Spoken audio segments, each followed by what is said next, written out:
guys, good afternoon. I hope आप सबको मेरा screen दिख रहा है अब. Someone please confirm. Okay, a lot of known faces. Thank you. Hi Monica. Good to see you here. Yeah, good afternoon. Good afternoon. How are you doing? Hi Lalit. It's okay, going on. Hi Mukesh. Hi sir, good afternoon. Hi, Lalit. Good afternoon.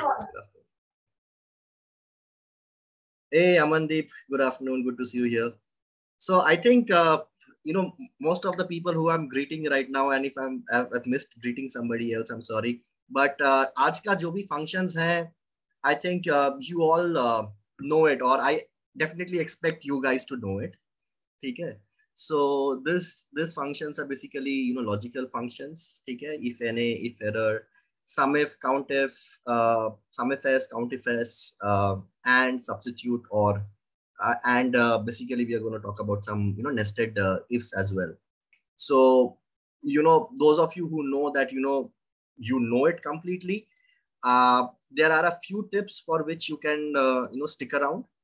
But for the rest of you, if you do not know this, then I can assure you that these functions are going to definitely help you do a lot of tasks very very very easily. I would really like to know कि यहाँ पे how many of you are here, for whom any of this function is new. If any of this function is new for you, okay, आपने कभी इसको use नहीं किए हैं, please type me in the chat. I really like to know.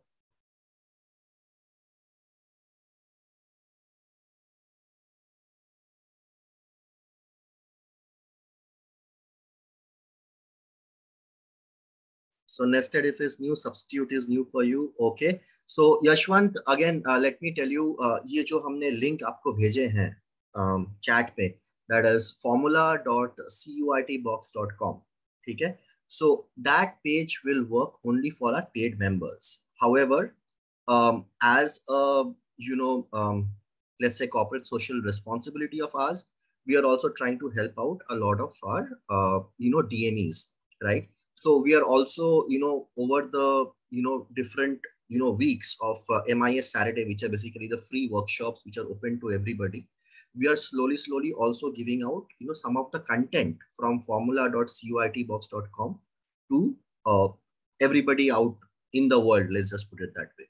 Okay, so ये सारा चीज YouTube में भी available होता है. You all can subscribe to Sanjeev sir's channel if you are not part of the channel already. I will quickly put the YouTube channel link. एक और this thing that is there, that I think would help a lot of you all is being part of the DME group that we have. So we have a WhatsApp group जहाँ पे I think most of you are part of the WhatsApp group already, but जहाँ पे we have like-minded DMEs, and this is only for DMEs. This is not for business owners. So basically, you all can come and you can interact with people, and you can post something that you have done, or you can post something where you are stuck. But please just remember one thing: the idea is to help each other, and not just to post something and try and get information out of it. So if you know something and somebody else is asking, please do respond to it the best way you can. Also, when you are posting a question, ठीक है ना, जब आप एक question post कर रहे हो, तब give in as much information as you possibly can. Try and give a proper screenshot, not a picture with your cell phone. Okay, take a snip of your issue. Okay, copy and paste the formula that you are trying to type, put it right there, so that people can easily edit that and give you the edited version of it. आप अगर text डाल के करोगे, yes, okay, we can do an OCR, or we can try and replicate that formula, but see, no one is getting paid to help you, right? So you also need to ensure that you are helping them to help you. ठीक है? So वो एक concept है. Just give me one moment. I have to give you guys two things. One is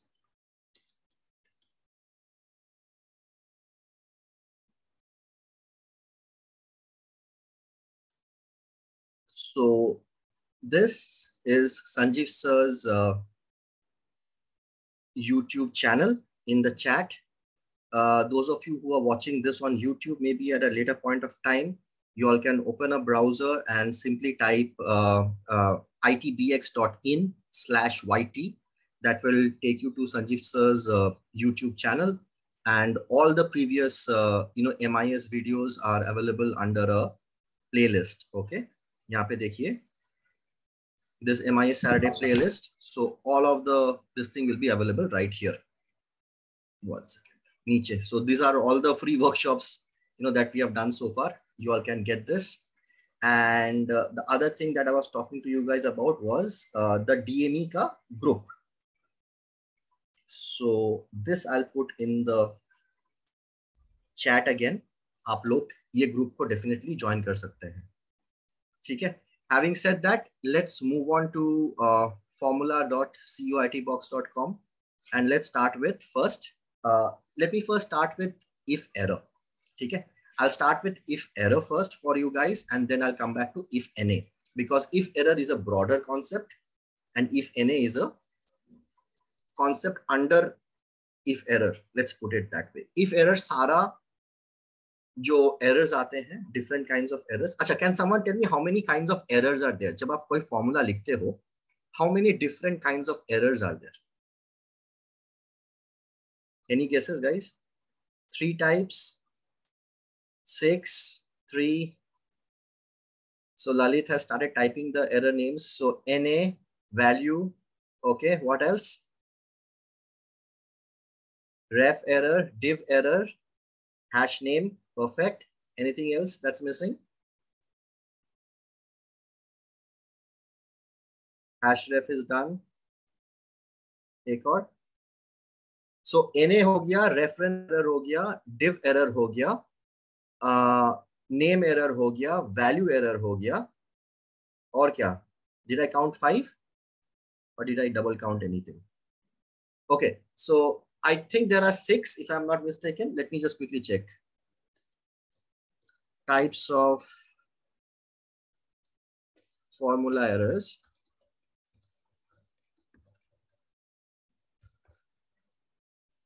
So, okay, I think we missed null. ठीक है ना?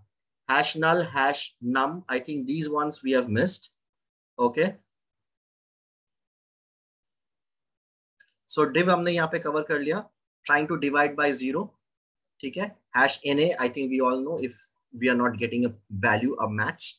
Generally, we get that. Hash name is if you have typed a text within a formula, or if you have not typed the name of the formula correctly, as in when you're trying to type the function.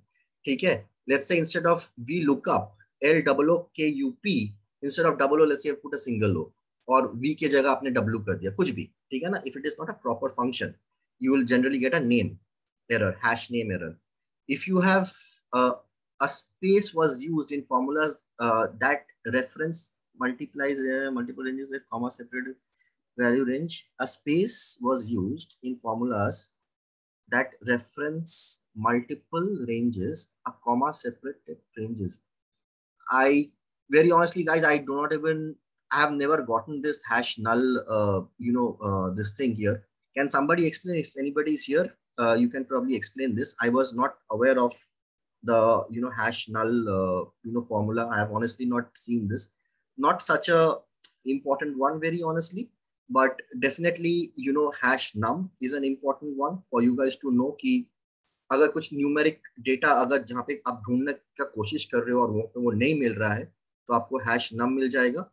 और अगर आपका references valid नहीं है, मतलब if you are trying to let's say refer to sheet 1 and the sheet 1 does not exist, okay, or let's say you're trying to refer to cell, a particular cell जहाँ पे आपने instead of writing A1 you have written 1A, so the reference itself is wrong, right? So वहाँ पे आपको reference error मिल जाता है, and the other one is hash value. So अगर आपका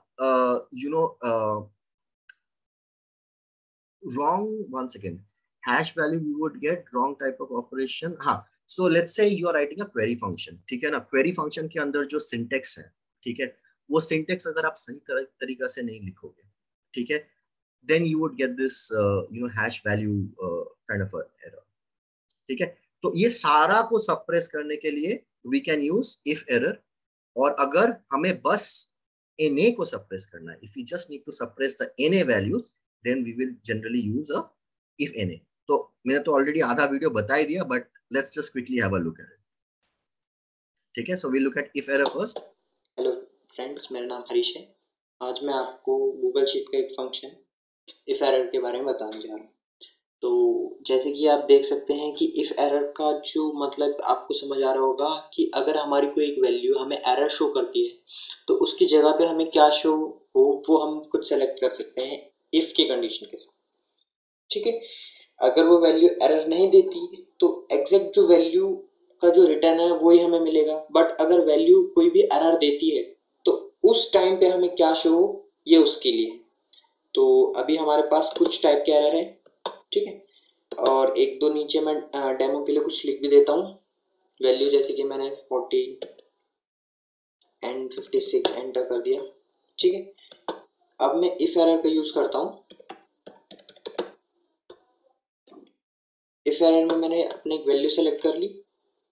अब ये वैल्यू एरर देती है तो उसकी जगह पे मुझे क्या शो हो, मैंने लिख दिया चेक एंट्री. ठीक है, अब मैंने चेक एंट्री डालकर जब मैंने इसे एंटर किया तो देखिए इसने मुझे चेक एंट्री ही शो कर दिया. इट मीन कि जो ये वाला है ये मेरा एक वैल्यू एरर है, ओ सॉरी एक एरर है. ठीक, अगर मैं इसे ड्रैग डाउन कर देता हूँ तो देखिए जितने भी मेरे को एरर दे रहे थे उनके आगे मैंने शो कर दिया कि मेरे को चेक एंट्री कर दे दोबारा. अदरवाइज अगर मेरी कोई वैल्यू हो विदाउट एरर की तो मुझे एज इट इज शो हो जाएगी. तो इफ एरर फंक्शन का ये यूज होता है. ठीक है,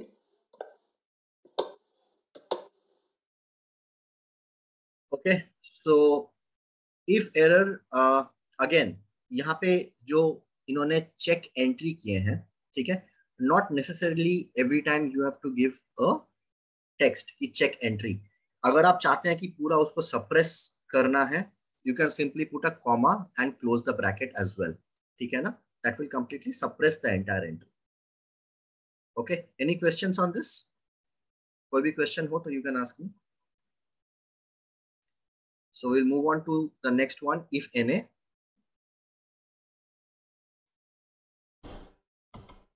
हेलो फ्रेंड्स, मेरा नाम हरीश है. आज मैं आपको इफना फंक्शन के बारे में बताने जा रहा हूँ. तो जो इफना का फंक्शन होता है वो क्या काम करता है, वो करता है कि जो भी फॉर्मूला हम यहाँ पर लगाते हैं अगर वो हमें रिटर्न कर देता है NA मतलब नॉट अवेलेबल, तो उसकी जगह हम क्या रिटर्न करें. फॉर्मूले में अगर हमें NA रिटर्न कर दिया तो एक्चुअल में हमें यहाँ पर NA नहीं देखना, हमें यहाँ पर ब्लैंक दिख जाए या फिर कुछ और दिख जाए इसकी जगह, या फिर हमें यहाँ पर लिखा आ जाए कि डाटा इज़ नॉट अवेलेबल. तो उस टाइम पे हम इफ ना फंक्शन का यूज़ कर सकते हैं. तो बस आपको क्या करना है, जो भी फंक्शन आपको लगे कि ये रिटर्न कर सकता है तो आपको उस फंक्शन को ओपन करना है.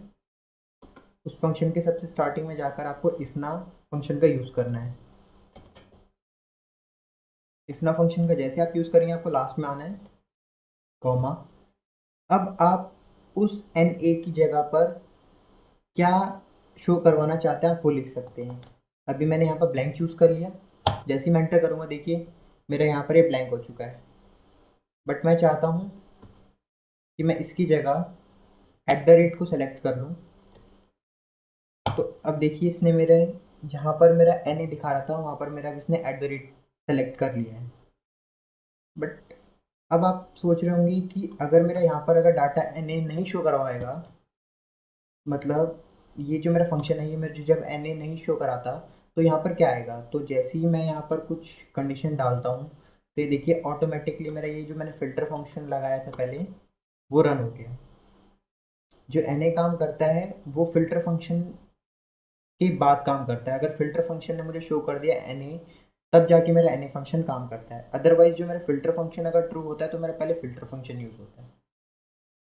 तो अभी हम क्या करते हैं, इस @ की जगह ब्लैंक सेलेक्ट करके और इस फ़िल्टर को नॉट अवेलेबल बना देते हैं. देखिए इसने मुझे क्या शो कर दिया, ब्लैंक. तो इफना फंक्शन का यूज़ ये है। और सिंटेक्स आप देख सकते हैं यहाँ पर, अगर डाटा हमें दिखा देता है NA तो हम उसकी जगह पर क्या दे सकते हैं। तो अभी मैं अपना फंक्शन ऑन करता हूँ, तो यहाँ देखेंगे वैल्यू, जो वैल्यू अगर आपकी NA दे देती है वो वाली वैल्यू, और आप चाहते हैं जो वैल्यू NA आए उसकी जगह पे आपको क्या शो हो, तो वो आप यहाँ पर दे सकते हैं। ठीक है, लिखना है वैल्यू इफ एन एरर, अगर कोई भी यहाँ पर वैल्यू में एरर आता है तो उसकी जगह पे आप क्या देना चाहते हैं। तो ये था हमारा इफ ना फंक्शन। ठीक है,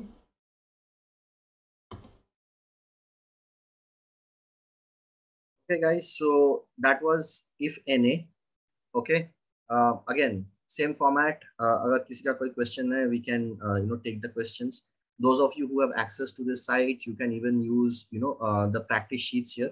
I think there is something wrong here. We will probably fix this.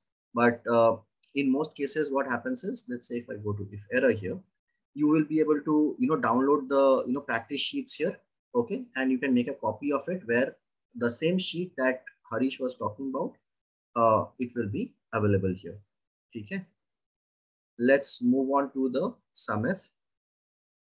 Okay, let's have a look at this. Good afternoon, guys. Hope you are all well. This is Damini from CEO IT Works. Today we are learning some functions, sum, SUMIF, and SUMIFs. Here is my data: serial number, employee code, name, designation, transaction type, and salary. So first start from sum. Uh, अगर सम करना है हमें इसका, तो हम total sum ऐसे भी कर सकते हैं। इसका रेंज सेलेक्ट किया और यहाँ से अब आप देखोगे कॉर्नर पे, तो यहाँ पे इसका टोटल रेंज आ गया 1475811, बट ये टोटल आया है। अभी इसमें मान लीजिए कि कुछ और भी ऐड हो गया, तो आप एक तो ये है सिंपल वे में, अगर आपको बस इसी का ही सम चाहिए तो आप यहाँ से भी टोटल देख सकते हो। और एक यहाँ पे आप देखोगे जब आप इस रेंज को सिलेक्ट करते हो, तो एक यहाँ पे कॉर्नर पे आता है एक्सप्लोर का ऑप्शन। आप एक्सप्लोर पे क्लिक करोगे तो अब यहाँ पे आप देखोगे, यहाँ पे आपको सम मिल गया सभी का, एवरेज मिल गया, मिनिमम मिल गया, मैक्सिमम एंड काउंट है। तो यहाँ पे आपका टोटल आ गया ये सब। बट आपको करना है ये फंक्शंस के अकॉर्डिंग। तो फर्स्ट आपका फंक्शन होता है सम ब्रैकेट, वैल्यू 1 हो गया F2 एंड लास्ट वैल्यू हो जाता है हमारा F26। एंटर किया, हमारा यहाँ पे इसका टोटल आ गया। अभी इसी में ही अगर मैं यहाँ पे इस रेंज में कुछ भी चेंजेस करती हूँ F2 से लेके F26 के बीच में, तो वो चेंज हो जाएगा। मैंने यहाँ पे चेंज किया 45,000 कर दिया इसको, तो अब यहाँ देखोगे इसके टोटल में भी चेंज हो गया। बट इन केस कि मैं यहाँ पे कुछ और भी रेंज ऐड करती हूँ, इसमें 20,000 मैंने इसमें और ऐड किया, तब देखोगे यहाँ पे कुछ भी चेंज नहीं हुआ, क्योंकि इसमें फिक्स था कि F2 से F26 तक का ही उसमें रेंज लेना है, इससे ज़्यादा नहीं। अब इसके लिए क्या करना पड़ेगा कि अगर हमारे यहाँ पे डेटा एंड रोज इसमें और भी इंसर्ट हो रहा है, तो उसके लिए क्या करना पड़ेगा, सम वैल्यू 1 हो गया हमारा F2, हमें F2 से डेटा लेना है डबल कॉलन, और F वाली रेंज का ही डेटा लेना है कि F में कुछ भी ऐड होगा वो सब ऐड हो जाए, यहाँ पे ऐड होके आ जाए। अब आप देखोगे अब इसमें 20,000 भी ऐड होके आ गया। अगर मैं 20,000 को यहाँ से रिमूव कर देती हूँ, तो आप देखोगे दोनों का टोटल सेम है, बट मुझे इसमें और ऐड करना है, मुझे इसमें 50,000 और ऐड करने हैं। तो अब यहाँ पे आप चेंजेस देखोगे, यहाँ पे हो गया 1,53,000 समथिंग, ये हो गया 15 लाख, एंड यहाँ पे आप देखोगे ये 14 पे है, ये चेंज नहीं हुआ। तो इसके लिए ये सम यूज किया है कि यहाँ पे तो एक फिक्स रेंज दे दिया कि अगर आपका डेटा स्टेबल है कि आपका डेटा इतना ही रहेगा, तो उसमें आपने F2 से F26 तक का रेंज दे दिया। पर सेकंड कंडीशन ये हो गई कि आपका डेटा इसमें और भी आ सकता है, इसमें डेटा और भी इंसर्ट हो सकता है, तो उसके लिए हमने क्या रेंज दिया, F2 से F तक का। अब नेक्स्ट होता है हमारा SUMIF कि किसी ने कंडीशन दे दी कि डेजिग्नेशन के अकॉर्डिंग हमें डेटा चाहिए, कि जिसका HR डेजिग्नेशन है बस उसी का ही टोटल आए। तो अब यहाँ पे जैसे यहाँ पे है MIS कोऑर्डिनेटर, चलो ठीक है MIS कोऑर्डिनेटर को लेते हैं। इसमें यहाँ पे किया समिफ, इसमें रेंज हो गया। रेंज कौन सा होगा? क्राइटेरिया वाला रेंज, कि जैसे हमारा MIS कोऑर्डिनेटर है तो ये MIS कोऑर्डिनेटर कहाँ पे है? डेजिग्नेशन में। तो फर्स्ट हमारा होता है ये वाला रेंज जिसका कंडीशन हम दे रहे हैं, ये सिलेक्ट किया एंड F4 से इसको फिक्स कर दिया, कॉमा क्राइटेरिया। क्राइटेरिया हमारा क्या है? MIS कोऑर्डिनेटर की, जहाँ पे MIS कोऑर्डिनेटर है उसका टोटल आ जाए, कॉमा सम रेंज, कि सम रेंज हमारा हमें टोटल कहाँ से सम करना है? सैलरी वाले रेंज से। तो इसको सिलेक्ट किया एंड F4 से इसको फिक्स कर दिया। अब एंटर करेंगे तो यहाँ पे देखोगे यहाँ डेटा आ गया कि MIS कोऑर्डिनेटर का टोटल इतना है। अभी मैं इसको नीचे ड्रैग करती हूँ तो अब नीचे देखोगे कि सिविल इंजीनियर का डेटा सम टोटल इतना है। अभी मैंने यहाँ पे चेंज कर दिया कि मुझे यहाँ HR का देखना है। तो इस फंक्शन से ये डेटा स्टेबल हो गया कि HR जैसे अपडेट करोगे तो वो HR का कैलकुलेट करके दे देगा। अभी यहाँ पे आपने बोला कि यहाँ सेल्स मैनेजर का डेटा चाहिए, मैंने सेल्स मैनेजर किया तो अब आप यहाँ पे देखोगे सेल्स मैनेजर का इसमें 0 आया है, सॉरी सेल्स होगा वो।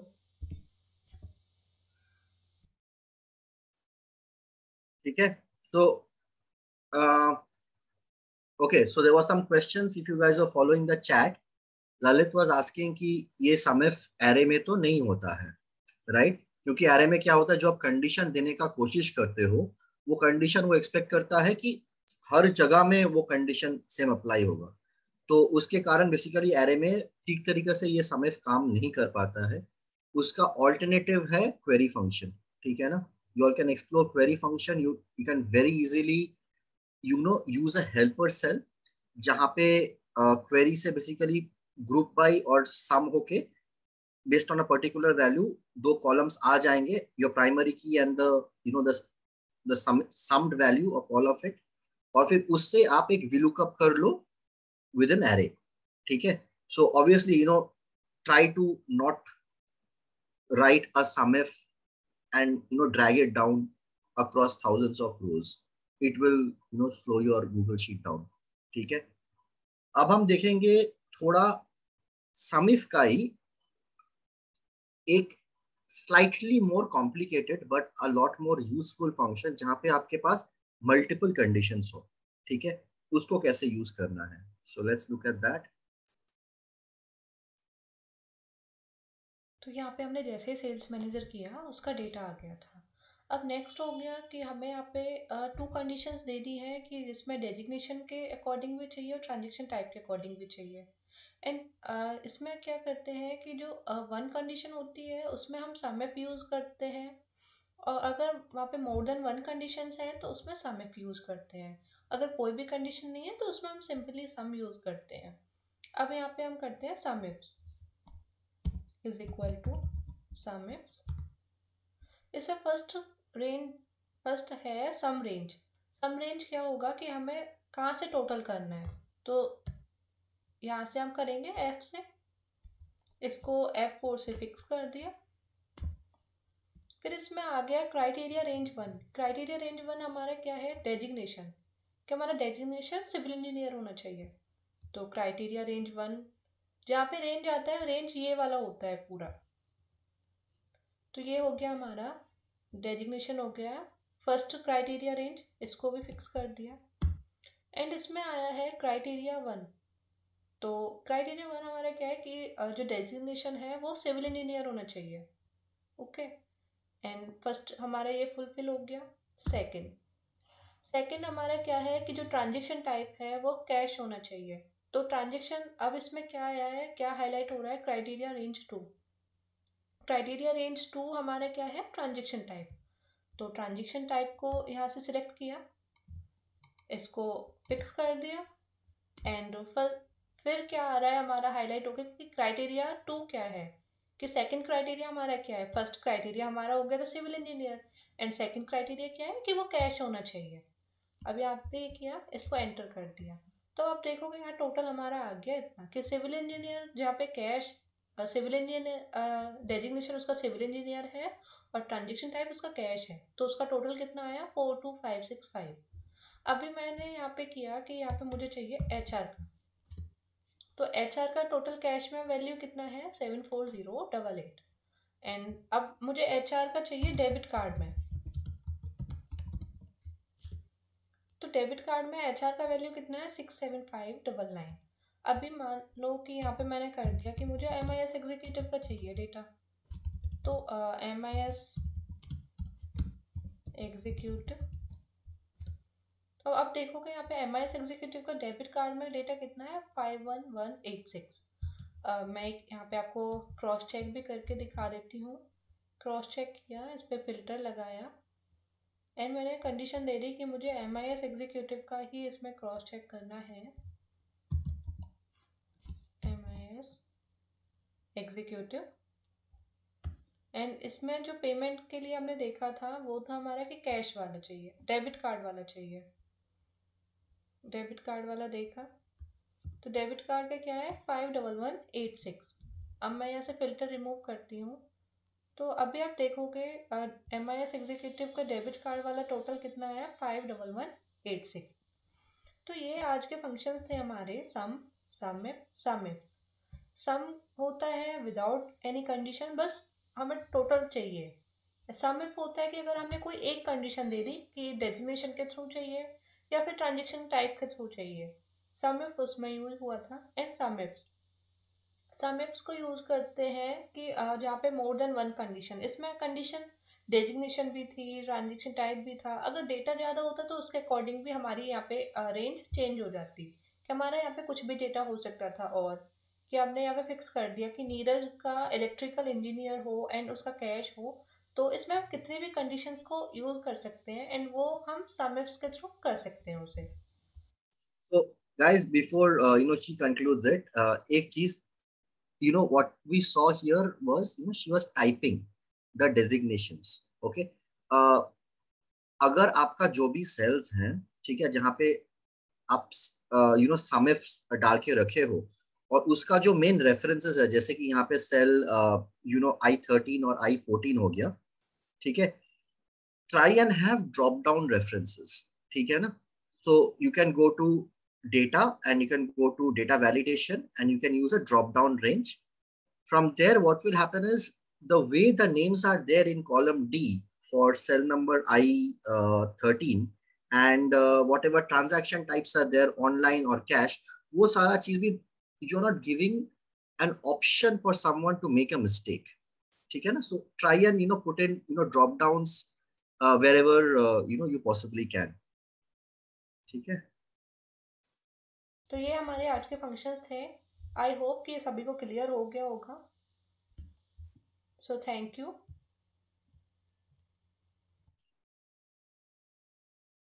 All right. So इसमें कोई questions? कोई भी क्वेश्चंस हो तो पूछ लो। ठीक है, अच्छा, इसके बाद since we are talking about SUMIF and SUMIF-S, let me switch to COUNTIF and COUNTIF-S. Sometimes, instead of trying to sum multiple values, you might also need to count the values. Concept बिल्कुल same है. In SUMIF, we are going to sum multiple values.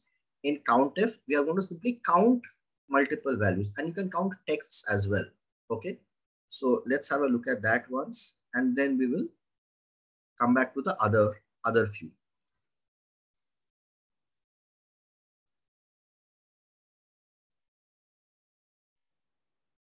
Good morning, guys. This is Damini from CEO IT Works. So today we are learning two functions, COUNTIF and COUNTIFs. So first of all, we are starting from COUNTIF. COUNTIF use होता है one condition के लिए, जैसे ये मेरा data है यहाँ पे एंड यहाँ पे एम्प्लॉय आईडी है, second zone, third group and ये मंथ वाइज सैलरी एंड इधर टोटल सेल। तो यहाँ पे क्या है, अभी सपोज दैट कि किसी ने बोला कि बस मुझे नॉर्थ के ही एम्प्लॉयज़ का टोटल काउंट चाहिए, कि नॉर्थ के एम्प्लॉयज़ का टोटल काउंट चाहिए, तो उस कंडीशन में क्या होगा कि उस कंडीशन में हम काउंट इफ यूज़ करते हैं कि इसमें बस एक कंडीशन है। अभी अगर बोलते कि इसमें नॉर्थ के अकॉर्डिंग भी चाहिए और ग्रुप के अकॉर्डिंग भी टोटल काउंट चाहिए, तो उसमें यूज़ होगा काउंट इफ्स। सो हम स्टार्ट करते हैं काउंट इफ से। अभी हमारे पास एक कंडीशन है, मैंने एक कंडीशन यहाँ पे दी है जोन वाइज और सेकंड कंडीशन दी है यहाँ पे ग्रुप वाइज काउंट इफ में। तो हम यहाँ पे यूज़ करते हैं काउंट इफ। इसमें हमारा होगा रेंज। रेंज क्या होता है कि जैसे हमारा ये जोन है, तो जोन हमारा नॉर्थ वेस्ट साउथ ईस्ट ये हो गए, तो ये हमारा कौन सा रेंज है, ये जोन वाला रेंज है। तो हमें यहाँ पे यही सिलेक्ट करना होगा B2 से B, एंड इसको F4 किया फिक्स करने के लिए। एंड हमारा क्राइटेरिया क्या हो गया यहाँ पे कि हमें बस यहाँ पे नॉर्थ का चाहिए। अगर आपको सिर्फ एक ही का चाहिए तो आप यहाँ पे उस कंडीशन में टाइप भी कर सकते हो, डबल कोटेशंस में आपने नॉर्थ टाइप कर दिया एंड ब्रैकेट क्लोज, एंटर किया, तो यहाँ पे क्या आ गया 528। इन केस कि अभी आप चाहते हो कि आपको साउथ का देखना है, तो आप यहीं पे साउथ भी चेंज कर सकते हो, तो यहाँ पे साउथ का भी डेटा आ गया। बट कि अभी आपको ये डायनामिक बनाने के लिए अगर आप ऐसे इसको नीचे ड्रैग करते हो, तो यहाँ पे क्या होगा कि सभी का सेम आएगा। ये जब फंक्शन लगाया था, जब यहाँ पे डबल कोटेशन में साउथ लिखा, तो वो स्टेबल हो गया कि अगर हम इसको कहीं पे भी ड्रैग करेंगे तो ये डायनामिक नहीं रहेगा, ये चेंज नहीं होगा फंक्शन। तो अभी हमारे यहाँ पे इसमें 4 जोन दिए हैं, first north west south east ये दिया है, और हम चाहते हैं कि एक ही बार फंक्शन लगाएं, जैसे हम उसको ड्रैग करें तो सभी का डेटा कैलकुलेट होके आ जाए।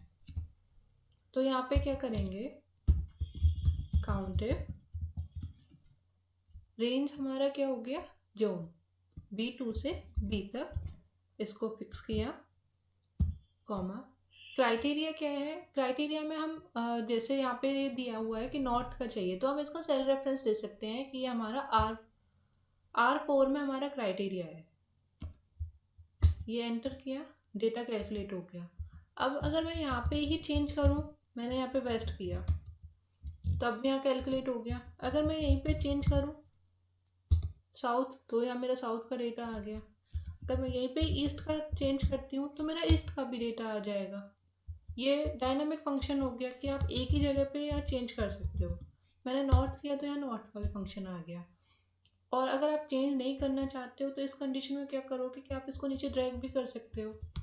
मैं ड्रैग किया तो सभी के सामने उनका डेटा आ गया कि वेस्ट में 534 एम्प्लॉयज़ ने वर्क किया, नॉर्थ में 528 एम्प्लॉयज़ ने वर्क किया, साउथ में 488 एम्प्लॉयज़ ने वर्क किया, एंड ईस्ट में 516 एम्प्लॉयज़ ने वर्क किया।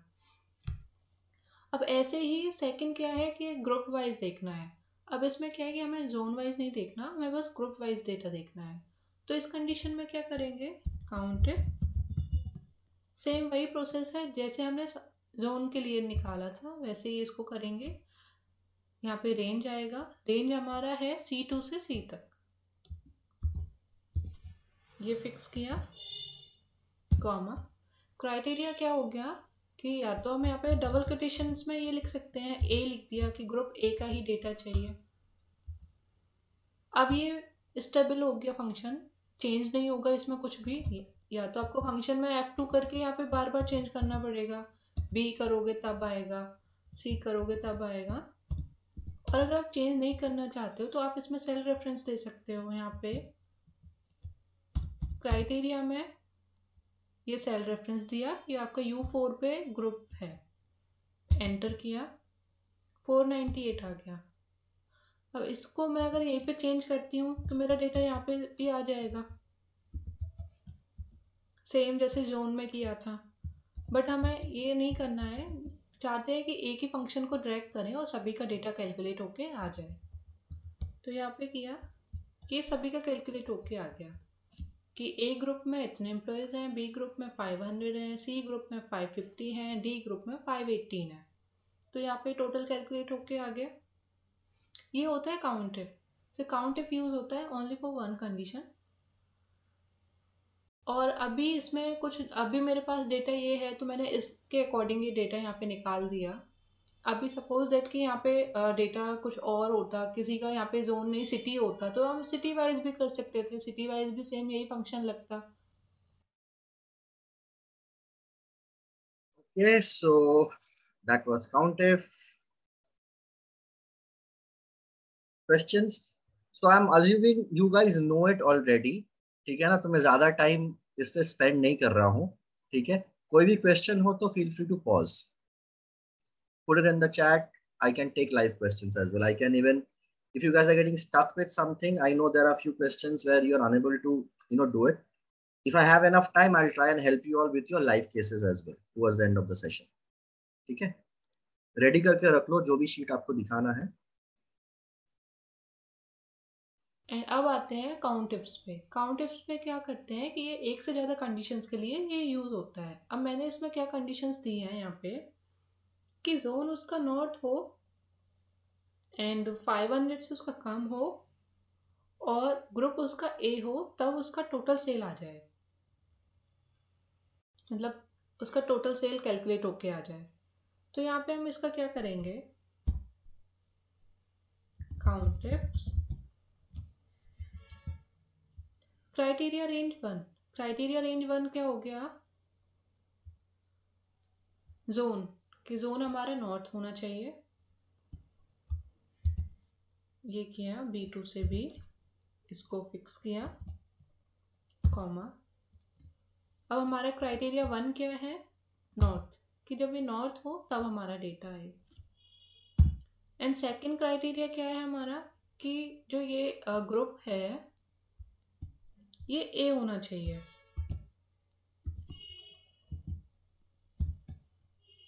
यहाँ पे हमने इसका रेफरेंस ले लिया कि ये ए होना चाहिए। एंड थर्ड कंडीशन क्या है इसमें, कि वो इसका जो सेल 500 से कम है वही इसमें आए, बस उसी के ही टोटल काउंट होके एम्प्लॉयज आए। इसको फिक्स किया, यहाँ डबल कोटेशन में हम इस मार्क को लगाएंगे, या तो हम यहाँ पे ये लिख भी सकते हैं 500, सॉरी, यहाँ पे हम रेफरेंस दे सकते हैं एंड के साथ में।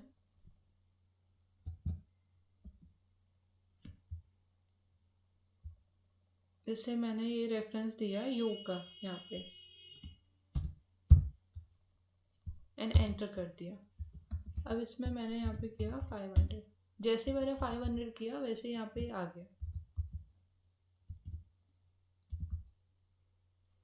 एक्सेल से थोड़ा सा डिफरेंट है, यहाँ पे इसको वो ग्रेटर देन लेस देन को डालने के लिए 136 कोट में डालना पड़ता है। एम्प्लॉयज ऐसे हैं जिनका 500 से कम का सेल है।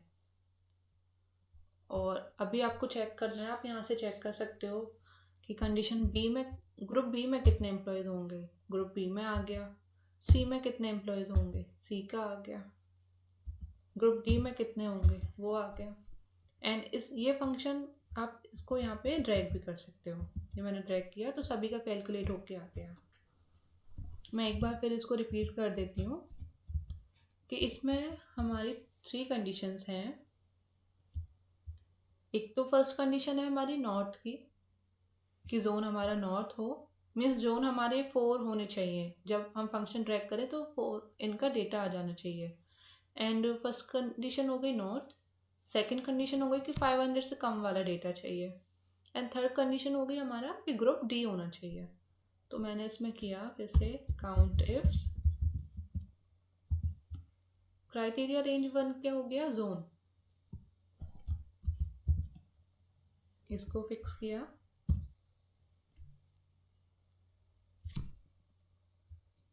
एंड फर्स्ट कंडीशन क्या होगी हमारी, नॉर्थ, कॉमा।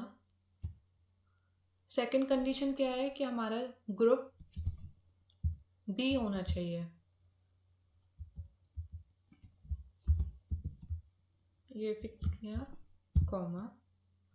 अब यहाँ पे हमारा ग्रुप आ रहा था इधर,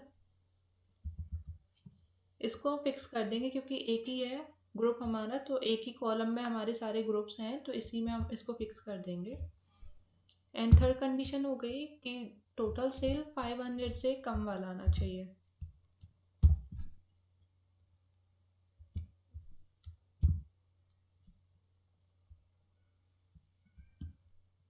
ये यहाँ पे 500 है, वो फंक्शन की वजह से हाइड हो गया, इस वजह से दिख नहीं रहा है।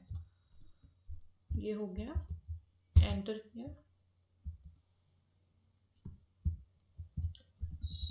यहाँ पे डबल कोड में लेस देन का साइन भी लगाना होगा एंड से इसको ऐड करना होगा। तो अभी यहाँ पे ये आ गया। तो अब ग्रेटर देन इसको था, मैं but drag okay, I hope you करूंगी तो ये अंडरस्टैंड। यहाँ पे आपका फंक्शन आ जाएगा। अब इसको जैसे मैं चेंज करती हूँ, मुझे बी ग्रुप का सभी का डेटा चेक करना है। बी के अकॉर्डिंग आ गया। अब मैं यहाँ पे कंडीशन चेंज कर देती हूँ कि उन्हें मुझे 500 से कम नहीं, मेरे को 700 से कम का डेटा चेक करना है। तो अब यहाँ पे जैसी कंडीशन चेंज करोगे तो उसी के अकॉर्डिंग यहाँ पे डेटा आ जाएगा। आई होप कि ये सभी को क्लियर हो गया होगा। काउंटिफ फंक्शन यूज करते हैं सिर्फ एक कंडीशन के लिए, एंड काउंटिफ्स यूज करते हैं मोर देन वन कंडीशंस के लिए। So I'll take any question on behalf of Damini. कोई भी क्वेश्चन है इसमें तो आप लोग प्लीज बताइए। SUMIF, COUNTIF. वेरी ऑनेस्टली अगर आप मेरे से पूछो तो the SUMIF and the COUNTIF functions are not required. आप डायरेक्टली SUMIF-S और COUNTIF-S से ही सारा काम कर सकते हो। जनरली क्या होता है, हमें डिसाइड करना पड़ता है कि सिंगल कंडीशन है या मल्टीपल कंडीशन है। तो उसको डिसाइड करने का जरूरत ही नहीं है, आप हर जगह SUMIF-S यूज कर लो और COUNTIF-S यूज कर लो। एक कंडीशन चाहे मल्टीपल कंडीशन, फर्क नहीं पड़ता है, वो एक ही फंक्शन बेसिकली काम करेगा। ठीक है ना? तो दैट वाज दैट।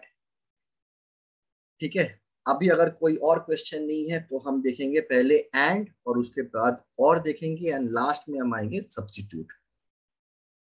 ग्रेट। ठीक है, तो Monika you'll have to wait till the end for what you have come here for. चलो यहाँ पे देखते हैं एंड। हाय फ्रेंड्स, तो आज हम लोग सीखेंगे कि एंड फंक्शन का यूज हम लोगों को कैसे करना है। सबसे पहले तो मैं आपको एक चीज बता दूं कि हम लोग एंड फंक्शन क्यों यूज करते हैं और एंड फंक्शन का मतलब है क्या। देखिए, आपको एंड का मतलब तो पता होगा। एंड का मतलब होता है और ये, जिसमें कि दोनों चीजें होती है। दोनों चीजें कैसे, अब देखिए आप एक चीज,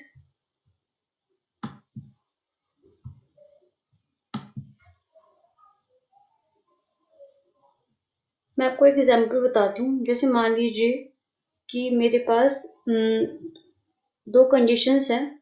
अब ये एंड फंक्शन क्या करेगा, ये एंड फंक्शन उन दोनों कंडीशंस को देखेगा। अगर वो दोनों कंडीशन सही होंगी तभी वो ट्रू वैल्यू देगा, अदरवाइज वो क्या देगा, फॉल्स। अगर मेरी दोनों वैल्यू गलत होंगी तो वो फॉल्स देगा। लेकिन अगर मेरी एक वैल्यू गलत है और एक वैल्यू सही, तभी भी वो क्या देगा, तभी भी वो फॉल्स देगा। क्यों? क्योंकि हम यहाँ पर और फंक्शन का यूज नहीं कर रहे हैं, हम यहाँ पर एंड फंक्शन का यूज कर रहे हैं। एंड में कंपल्सरी है कि आपकी जो भी कंडीशन है वो कंडीशन आपकी ट्रू हो, तभी आपको ट्रू वैल्यू मिलेगी, अदरवाइज आप लोगों को फॉल्स मिलेगा। जैसे कि मैं आपको एग्जांपल के लिए अभी दिखा देती हूँ एंड फंक्शन रन करा के। यहाँ पर एंड फंक्शन का यूज कर रही हूँ। मेरे पास एक छोटा सा डेटा है जिसमें से मैं आपको दिखा देती हूँ। एंड फंक्शन में मैं आपको दिखा देती हूँ। मैंने इस वैल्यू को सिलेक्ट किया,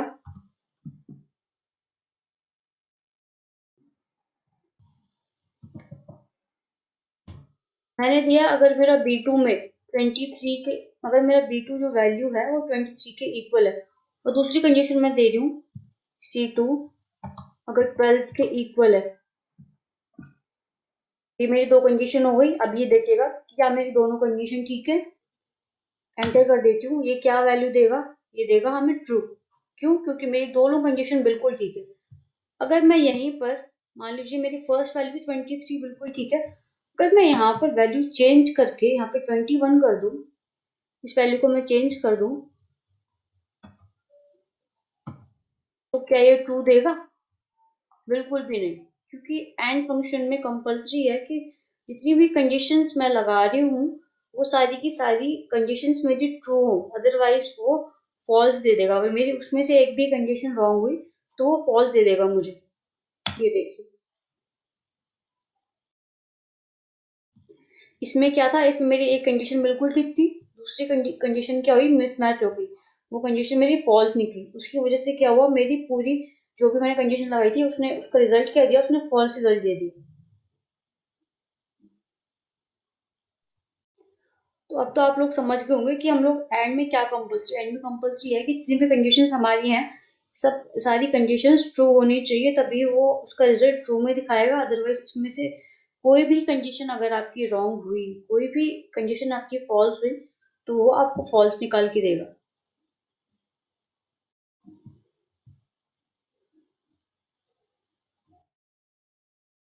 Okay, so there was a very important question in the chat as well. Can we use more than one condition? Yes, you can. But ये एक चीज ध्यान में रखिएगा, अगर जितने भी कंडीशंस आप यूज कर लो, ठीक है ना, उसमें अगर एक भी वैल्यू फॉल्स आया तो वो फॉल्स डाल देगा हर जगह, ठीक है ना। So that is something that you have to keep in mind, ठीक है। Any other questions on and? This can actually be a little complicated and tricky sometimes to use. तो आप लोगों को ये definitely try करना चाहिए. Those of you are part of this thing, you can use the practice sheet here and figure it out. You can in fact even use and का जो logic है, ठीक है ना, आप array formulas में भी इसको use कर सकते हो, not with the and function, but you can basically multiply two sets of conditions with each other and that will work like a and. Okay, और अगर आपको और क्राइटेरिया यूज करना है एरे में, सबसे पहले तो मैं और बता देता हूँ, उसके बाद बताऊंगा क्या करना है। Okay, let's look at or function. Hello friends, तो आज हम लोग सीखेंगे कि हमें और फंक्शन का यूज कैसे करना है। और का मतलब तो आप सभी लोगों को पता ही होगा वैसे। और का मतलब क्या होता है, या मैथ्स या साइंस, इसमें आपके पास क्या होता है, ऑप्शन आ जाता है, आप दोनों में से कुछ भी ले सकते हैं, या फिर कुछ भी सही हो, या फिर कुछ भी आप लोग मान के चल सकते हैं। मैं आपको एग्जांपल के लिए बताती हूँ और फंक्शन क्या करेगा। जैसे कि मान लीजिए मैं इसमें ये लेके चलती हूँ कि मेरा कोई पर्सन है जिसका नाम है रिया। मेरी फर्स्ट कंडीशन है रिया। अगर दूसरी कंडीशन में मैंने दिया है कि शर्मा, तो ये देखिएगा कि क्या रिया और शर्मा, अगर इन दोनों में से कुछ भी कंडीशन मैच करती है, कुछ भी कंडीशन मेरी, मान लीजिए मैंने यहाँ पे एक रो इंसर्ट कर दी, उसमें एक मैंने दे दिया, या फिर एक में शर्मा लिख दिया, या फिर शर्मा की जगह कुछ और लिखा हुआ है, तो ये क्या देखेगा, ये देखेगा कि दोनों में से अगर कोई भी वैल्यू ठीक होगी, जरूरी नहीं कि दोनों ही ठीक हो, और में आपके पास चॉइस है, ये देखेगा कि आपका फर्स्ट वाला ठीक है या फिर सेकंड वाला ठीक है। दोनों में से अगर कोई भी ठीक होगा तो ये क्या वैल्यू देगा, हमें ट्रू देगा। दोनों ठीक होंगे तब भी ट्रू ही देगा। लेकिन अगर दोनों फॉल्स होते हैं उस केस में ये हमें फॉल्स देगा। लेकिन अगर दोनों में से एक भी वैल्यू ठीक हुई, या फिर तीन में से या फिर चार में से, जितने में से भी, जितनी आप कंडीशंस दे रहे हैं उसमें से अगर एक भी वैल्यू ठीक हुई तो ये हमें ट्रू देगा।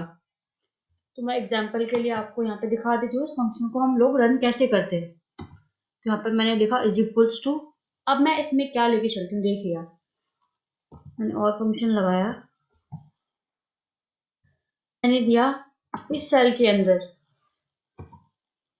23, ठीक है, और इस सेल के अंदर अभी हम लोग सेम लिख देते हैं, ठीक है। ये तो मैंने वैल्यूज ट्रू ही दी हैं तो ट्रू ही देगा पूरा, दोनों वैल्यू, इसमें दोनों वैल्यूज ही मेरी ठीक है। तो इसने क्या दे दिया मुझे यहाँ पे, ये मुझे दे देगा यहाँ पे ट्रू। अब मैं यहाँ पे नीचे क्या करती हूँ, यहाँ पर मैं एक वैल्यू करेक्ट दूंगी, एक वैल्यू गलत। तो फर्स्ट वैल्यू मेरी ये है 23, सेकेंड वैल्यू मैं दे देती हूँ उसको 32। क्या अब ये ट्रू देगा? बिल्कुल देगा, क्योंकि हम लोग और फंक्शन का यूज कर रहे हैं। और फंक्शन देखेगा कि या तो ये वैल्यू ठीक हो या फिर ये वैल्यू ठीक हो, तो उस केस में क्या देगा, ट्रू दे देगा। मैंने एंटर किया, देखिए ट्रू आ गया। अब ये फॉल्स किस केस में देगा? जिस केस में मेरी सारी कंडीशन गलत होंगी। मैं आपको दिखा देती हूँ। मैंने लिया ये, इसमें क्या है 10 जो कि मेरा गलत है। उसके बाद मैंने दे दिया यहाँ पे मैंने दे दिया 11, ये भी मेरा गलत है। अब मैंने जितनी दो कंडीशंस को प्रोवाइड किए हैं, दोनों कंडीशन क्या है मेरी गलत। अब देखते हैं ये देता क्या है। अब क्या देगा ये? फॉल्स। क्यों? क्योंकि इसको तो कोई भी वैल्यू नहीं मिली ठीक, ना ये वैल्यू ठीक थी और ना ये वैल्यू, इसलिए उसने क्या दे दिया? फॉल्स। तो आई होप आप सभी लोगों को क्लियर हो गया हो कि और फंक्शन का यूज हम कैसे कर सकते हो और फंक्शन होता क्या है।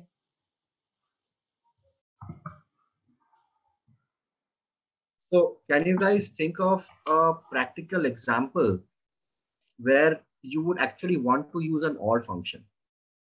सबसे पहले तो let me ask you all this कि practically आपको कहाँ लगता है कि OR function can be used?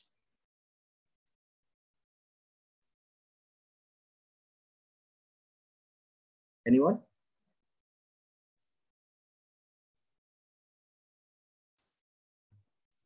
किसी ने OR function यूज नहीं किया? अनम्यूट भी कर सकते हो। Anybody?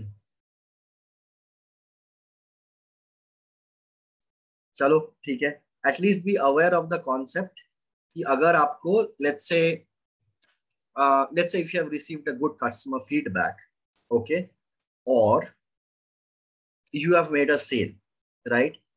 Either which ways, okay, not made a sale. Let's say a particular employee in your organization has received a good feedback from a customer, or if a particular employee in your organization has sold a very high value product. In both the cases, you would want to appreciate that employee.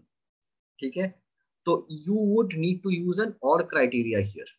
ठीक है, अगर एक भी उसमें true हो गया कि this particular SKU has been sold against this particular employee, or a positive feedback has been received.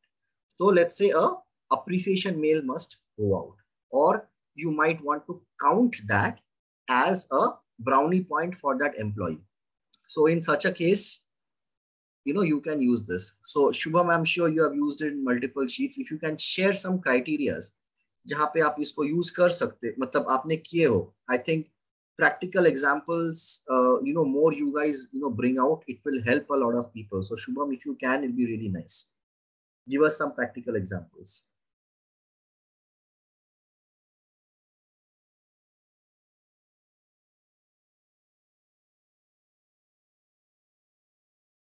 So if it is true and true, it will obviously, give you true in case of and or. ठीक है ना? But in case of OR function, true and false will give you a true. ठीक है, either or अगर true हो जाता है फिर आपको true ही मिल जाएगा.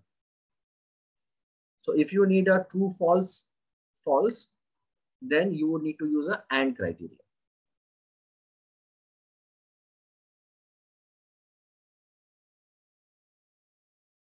Any questions? Anybody is having any doubts, so far? तो मैं आप लोगों को बोल रहा था कि how can you use a AND or emulation in an array? ठीक है ना? So in an array formula, what you guys can do is you can, use, multiplication between two conditions, okay?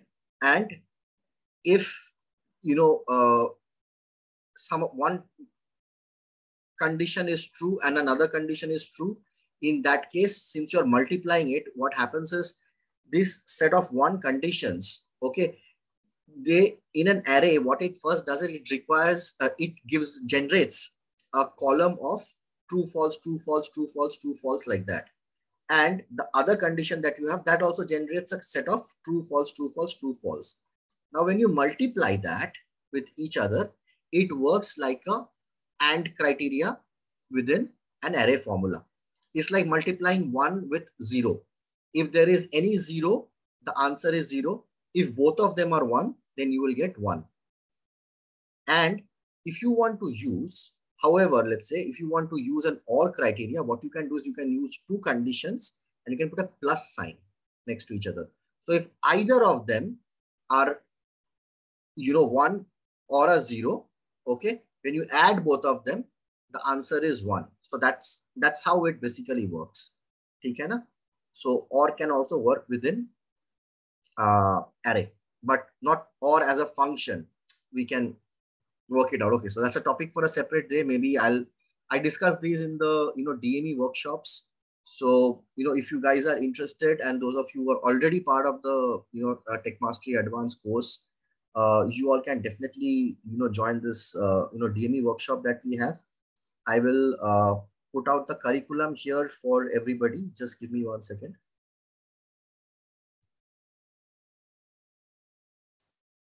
So those of you who are not part of our course here, you can check out this curriculum. I will put this in the big screen also. Okay, so itbx.in/DMEPROG. This is what you can type in your browser and it will take you to this session. So we have just started another session on 2nd of March. The next one is on 16th of March. The first day we have discussed, flat file structures and, data admin, consoles, the admin consoles. Okay. And day 2 and day 3 are basically going to be talking about all these formulas. Okay. And then there are multiple other things like, we talk about, Google Sheet, add-ons. Then fifth session is all about creating your FMS. Okay. This is a major concept. And I also give out templates and formulas to calculate, your planned and actual timestamps, including holidays and your working hours. Okay. So now we finally have a formula which has been completely optimized to address these issues. And sixth session is on Data Studio and pivots and charting. And seventh one is where we are basically going to do a certification and basically sharing of best practices. So Monica, you are here, and if you can unmute, it will be really great. She was there in the past, DME workshop. And when we started, okay, I was really skeptical about Monica because Monica's question was, "Sir, ये dollar का मतलब क्या है?" ठीक है? From there, guys, she went on to top the class. Okay, she got the highest. Okay, and I know there weren't too many people towards the end, but the guy who was there, okay, was one of the toppers of the class who I was expecting to top. So that day he sort of had a bad day, maybe. Okay, he missed a few answers, but whatever it is, she could still compete with him and she got the highest in the class. So Monica, if you want to share your experience with everybody, I'll be really happy. Yes, it is really a wonderful experience for me in a learning way because I joined as a very basic with very basic knowledge. Just means जो भी मतलब इतना past experience नहीं था मेरा. But yes, today I learned many more things and still I am learning. And that's why I joined this today and my Saturday also, because it gives me an addiction to learn more in this area. So yes, whatever I want as a personal interaction with the mentor, because learning is a one thing कि एक बार आप course बता देते हैं, but when we apply these things in our sheets, in our working area, we certainly stuck with some errors. So means it is when we interact with our DME group and we find the solutions also. It's मतलब मेरे लिए तो ये एक new achievement है. It's just like a new achievement for me. Definitely. And yes, it's of course serve my purpose to join the DME course. Means what I was looking. I find all the things in this course. Okay. Okay. Very nice. Very and nice. it helps me in my daily office work also, because I have to do lots of data analytics. So in terms of, if I may ask you, in terms of productivity gains, okay, have you been able to get something substantial out of the, the course? Have you been able to actually save XY amount of time or reduce opportunities of errors? Can you talk anything about that has practically been beneficial or not? Yes, exactly. Actually, initially I don't have the much command, so मैं normal means जो normal subtraction addition उसी तरह से formulas उसी वही चीज use करती थी जो फंक्शंस ऑलरेडी इसमें हैं.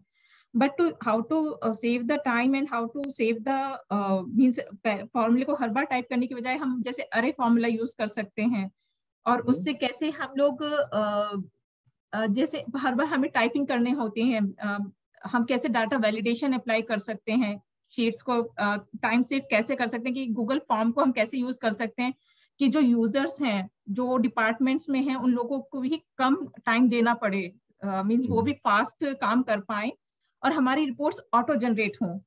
उसमें भी हमें मतलब एक बार अगर हमने सेट कर दी सब चीजें एफएमएस में, तो इट डजंट नीड कि हम लोग बार बार उसी को मैनुअल वर्क. आप मेरे को सेट कर दिए मत बोलिए, आप मेरे को ये बताइए कि कितना आपने इम्प्लीमेंट किए हैं.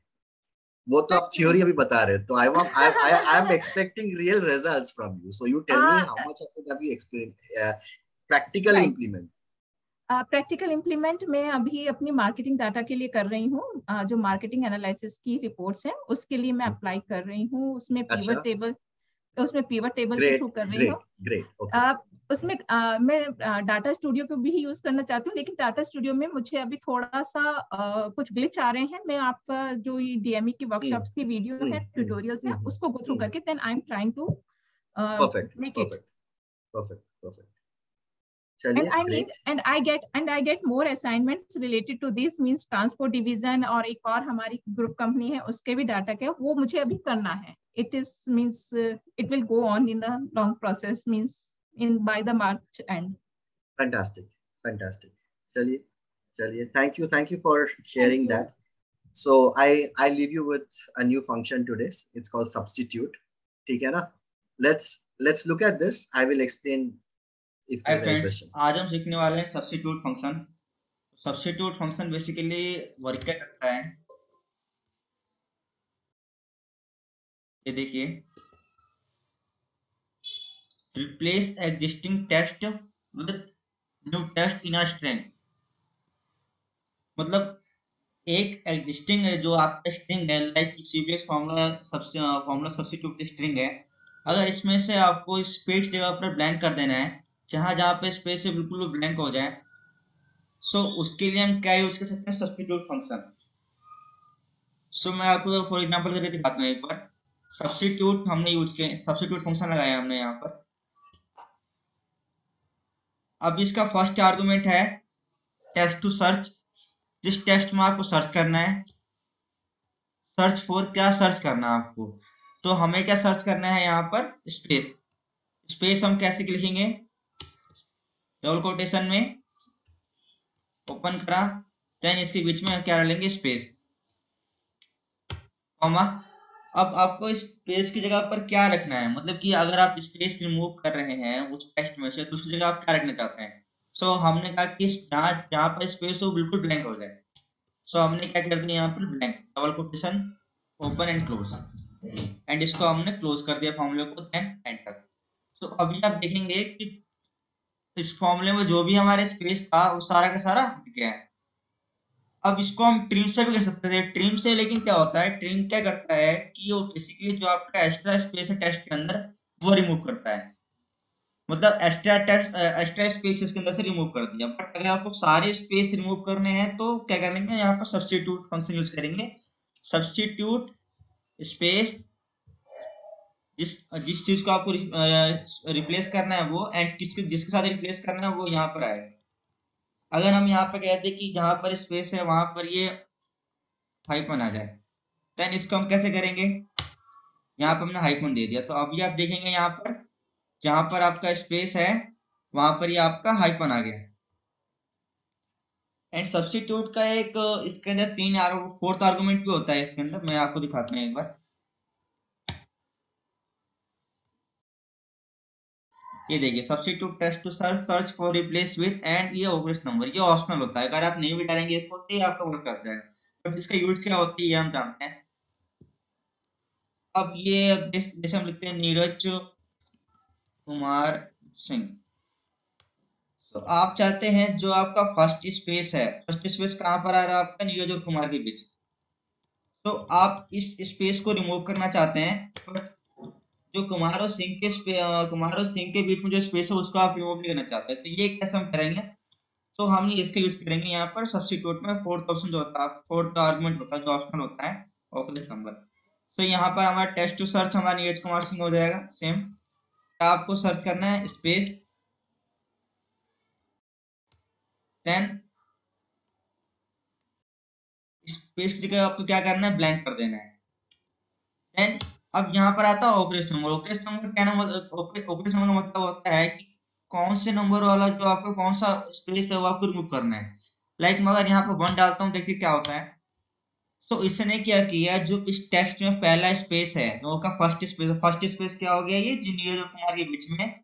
सेकंड स्पेस कौन सा हो गया, ये जो कुमार और सिंह के बीच में। ठीक है। सो यहाँ पर हमने क्या किया, जो हमारा फर्स्ट स्पेस है उसको रिमूव कर दिया ब्लैंक से।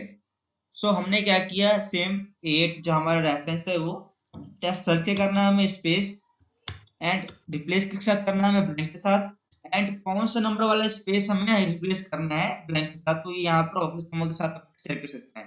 अगर हम यहाँ पे ऑपरेस नंबर डालते हैं तो क्या होगा, जितने भी इसके अंदर स्पेस होंगे इस पर्टिकुलर टेक्स्ट स्ट्रिंग में, वो सारे के सारे ब्लैंक के साथ रिमूव हो जाएंगे। तो अभी देख रहे हैं आप, ये सारा का सारा जो भी स्पेस था इसके अंदर वो सारा ब्लैंक हो गया। और अगर हम यहाँ पे नंबर डाल देते हैं, कॉमा 1 डाल दिया, तो ये आपका फर्स्ट स्पेस जो है वो रिमूव हो गया ब्लैंक के साथ, second space as it is है। और अगर हम यहाँ पर सेकंड कर देते हैं, देन आपका सेकंड स्पेस आपका रिमूव हो जाएगा and first space as it is रहेगा। ठीक है। सो ये था हमारा substitute function. So question to every one of you quickly. How many of you knew about the occurrence within the substitute? जिनको substitute पता था, आपको occurrence भी पता था? Was that new for someone? Generally जो occurrence वाला जो है वो हम skip कर जाते हैं, उसको हम ध्यान नहीं देते हैं. But I think the occurrence thing was something that not many of you would have used. Was it new for anyone? Please type me in the chat.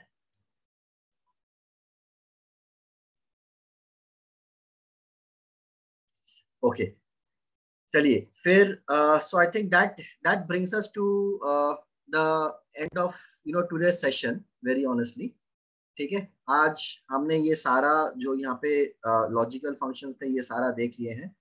Next जो हमारा सेशन रहेगा that will be next month, the next month first Saturday mostly. I'll have to check the dates once again. I'll check and confirm.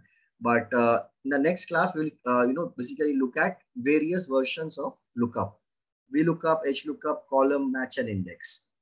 Okay. So the links will be shared with all of you. Acha, there were a few people who did not know. Okay. Those of you, Acha, how did you guys get to know about this workshop today? I'm under the impression that I'm sending out the messages to everybody. In fact, I have close to some 400 odd different phone numbers to which I send out these WhatsApp invites, and I also put it in the DME group that is there. So every time I ensure that I put it in the DME group. So just in case you haven't received the exclusive message, you can put in your number and name, maybe number, name, and email ID. I will add you as part of my MIS Saturday group, or you can, like I said, always be part of the WhatsApp group. ठीक है, जो DME का group है, वहीं से you will get the links, because I can give you the link right now, but it might change as well. Okay, there is one thing that I can definitely do. Just give me 1 second. You all can definitely try this. I'm putting something in the chat. Acha, you got message from Kavita. Okay. So itbx.in/ms. Okay, na? This is the short URL that we have. If you go here and if you register, you will also see the subsequent MIS Saturday ka links. Okay. MIS group. So basically, Shubham, the DME group that is there, you can use that as an MIS group also, as an any MIS related, any data related, basically technical questions or whatever it is. We encourage that there.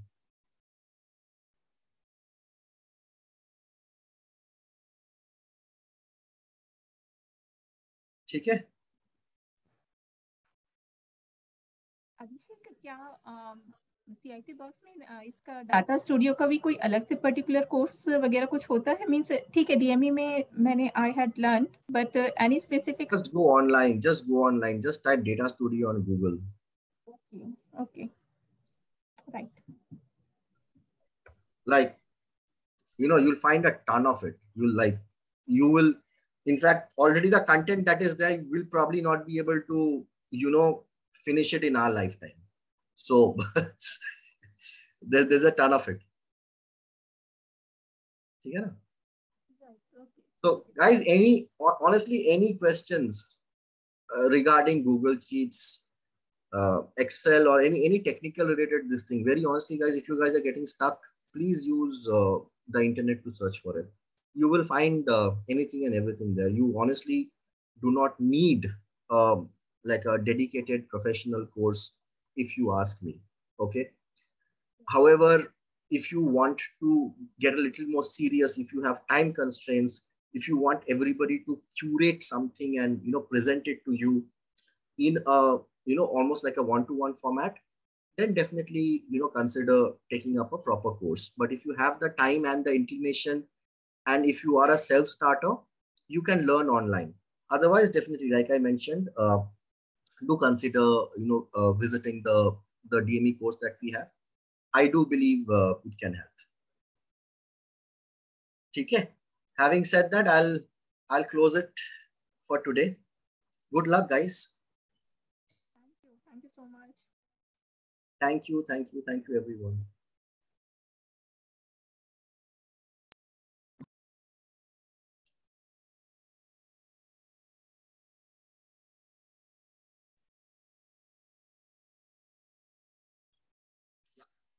Bye, guys. Take care.